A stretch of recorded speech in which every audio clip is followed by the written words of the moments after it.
So I started the journey at Gatwick Airport. It was my first time ever flying on my own, so I was very nervous. But it was absolutely fine, and the flight took about 2.5 hours, and there's some pretty nice pictures of the sky here.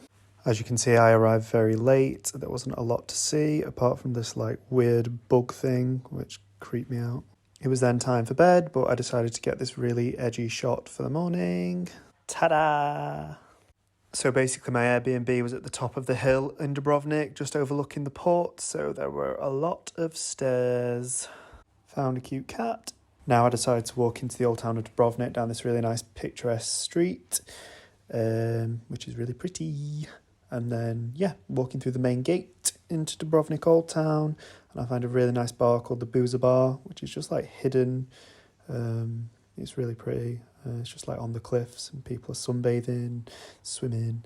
Then decide to go up the city walls, which is €35 for an adult and €15 for a child. I'm not happy about paying that, but look at that view. Look at the view.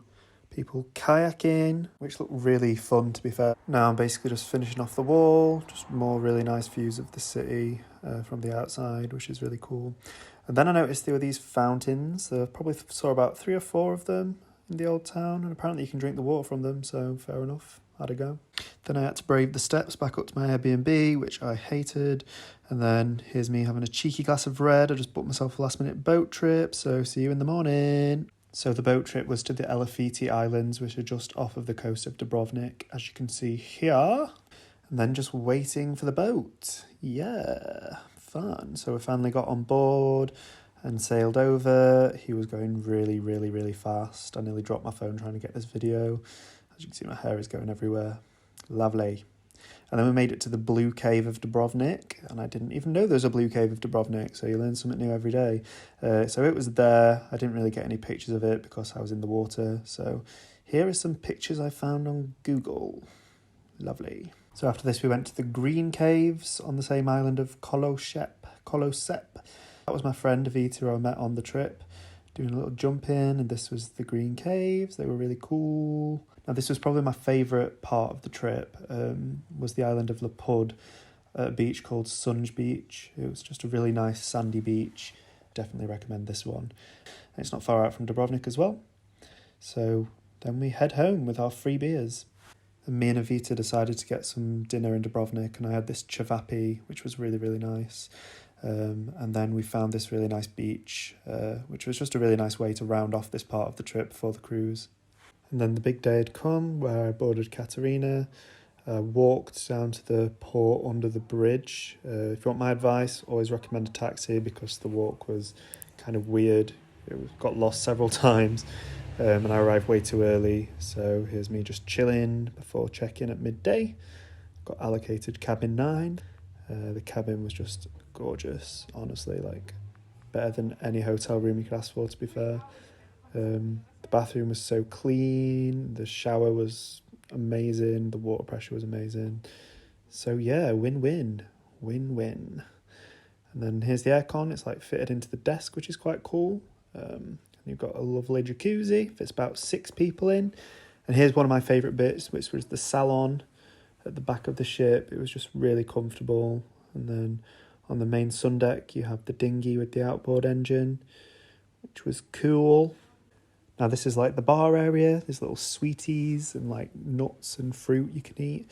Here's a little crew list of the crew on board. And then Stjepan would add these itineraries every day, which were really cool, and gave you outlines of what you'd be doing and any reminders there, like on this one, it's the national park entrance fee. Then we started sailing towards Pomona on Mliet. Then we sat down and had lunch, and this was probably the nicest sunset we had all week. It was really, really cute. Day 2. So this is us walking through the national park, and here is an example on my hairy leg of Mliet National Park ticket. There's Stjepan giving us a little team talk before we all headed off. So we got this little ferry to an island which has got like a monastery on it. This is a few videos of the monastery. We also found a nice place to have a little swim stop there. That was really nice. Then it was time to head back to the boat for dinner. So this is an olive and mozzarella salad. This is a beef stuffed pepper with some mash. And that's a panna cotta. So Stepan would always make these little maps that he'd hand draw, which is really, really cute and funny. So here's Korčula, looking fresh. So we went on a little walking tour that Stepan would do. He always did like a nice little history walking tour. Then we got on the buggies. There's Denisha on the buggies. After about 20 minutes or so, you kind of get to another part of the island where there's a nice beach and a bar. So we stayed there for half an hour. And this was the drive back, and it did get a bit more dusty. So always remember to pack your sunglasses or some kind of protective eyewear, kids. So after a quick shower, we all headed out for some dinner in this really nice restaurant that was within these, like, it almost looked like city walls. It was really nice. And these were the pizzas that we ordered, and they were absolutely gorgeous. The crust was like bigger than my head. And then after that, we headed to this club/bar place. And here we all are having a little boogie woogie. Day 3. So this is us sailing towards the other side of Korčula Island to a town called Vela Luka. And then we had our dinner. So that's spinach and mushroom toast, tuna steak with veg and polenta. And that's an orange cake. Then Stepan did another one of his history tours, and this time there was a really nice view of Vela Luka from above. This cave system's called Vela Spila. And they've been performing some archaeological digs there, and they found lots of tools that were used thousands of years ago, and it was really cool. There's Phoebe doing her thing. So yeah, it was a really nice little walk, to be fair, and it was about €1 or two entry into this Vela Spila place, and it was really nice. Day 4. So we started today going to the Blue Cave, and I was looking for the cave entrance and I couldn't find it anywhere. Then I realised these boats went through this tiny little gap in the wall, so that was a bit nerve-wracking, but you get through it. We got through it. So here we are, just entering the Blue Cave. The guides were really, really sweet on this tour, really, really nice people, and it just makes me laugh how they move around the Blue Cave by pushing their paddle against the cave wall. And here you can see the water's all blue. It was really, really magical, and I can see why people want to do it so badly. So now it was time for dinner. So that's pork wedges and roasted veg, and then this is crepes and berries. So we had 2 maps today. There's one of this and one of Komiza, which is a town on the other side of the island. It's really cool. So you can hire e-bikes in this, and it takes about an hour to get all the way around the island. So a few people went to Komiza, or you can hire Vespas and cars. Stepan did another one of his history tours, which I went on, and they're really fun, to be fair. They were really nice. And then we had some din-dins, and I forgot to mention, Ben's arrived by this point. Hello, Ben. So this was one of my favourite nights on the entire trip. So we had a nighttime swim stop scheduled. So this is us doing the nighttime swim, and then this happened. Abby, are we okay? You all right? Are you okay? Yeah, I'm fine. Day 5. So we had a really slow morning this morning. It was really nice. We were joined on the boat by this mantis, and it was time for dinner. So that's vegetable pate on bread. This is fish, potatoes, and cauliflower puree. Oh God! And this is a nice little chocolate cake, as demonstrated by the lovely Phoebe. So this is us getting the water taxi over to Hvar, 'cause this is where we were docking for the night. Then we joined Stepan on another little history talk. This was in Hvar town, around St. Stephen's Square, which is a really, really beautiful square. Stepan took us up the hill in Hvar, and that was towards Vardava Fortress, which is a €10 entry fee. And you get these really nice views all across Hvar. You can see the islands in the background as well, including Carpe Diem, which is €40 to get in. If anybody ever asks you about renting jet skis, point them towards Hvar, because these rental things are everywhere. Had a couple of drinks at Hula Hula Bar. A few people did go to Carpe Diem, which I didn't really fancy. So I had a fairly quiet evening, whereas some others didn't get back to the boat until 6 in the morning, I think. Day 6. It was quite a slow morning to start off with. It was really nice. Just docked up in a little cove and had a little swim stop. We had dinner before docking in Starigrad, so here's the starter, which is zucchini pie, and then the main was gnocchi in gorgonzola sauce, and I forgot to record the dessert, and I have no idea what it was.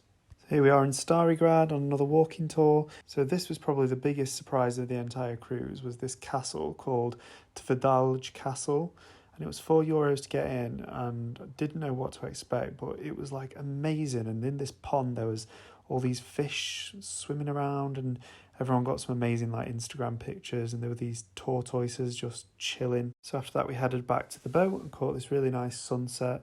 As it was time for the captain's dinner. There's Ivan all dressed up, and here's Ivana filling up some complimentary glasses of Prosecco, and they decorated all the dining room all beautifully, and all the tables were all laid really nicely. And then the captain gave a really nice speech just before we had dinner. So this is like a continental starter.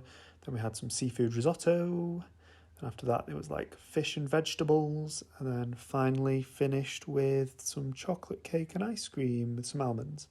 Now, these two are an absolute credit to Katarina. They literally became like my best friends. I've got them both on Instagram. Oh, I just love them. They're amazing. And then we turned the music up and had a little party on the sun deck. It was really chill, really nice. I have no idea who this guy is. He was such a weirdo. Right, this is day 7, and this was a boat Olympics that we did with some of the water toys that Katarina have got. So I'm on the right-hand side in that pink dinghy rubber ding ring thing. And yeah, I hadn't done that much exercise in ages, so I was actually sick in the bin on Katarina. And you could tell I was poorly because all I did was record my dessert and no other dishes. The walking tour today was extra long, as Split is obviously bigger and filled with so much more history. It was really interesting though to learn about Diocletian and then the Venetians and everything like that. And suddenly it was the end of the cruise, the final night, and here we all are around the sun deck having chats, and then suddenly the fireworks just started in Split, and I don't know why. Nobody knows why. But it was really special, and I just feel really grateful to have been given the opportunity to do this.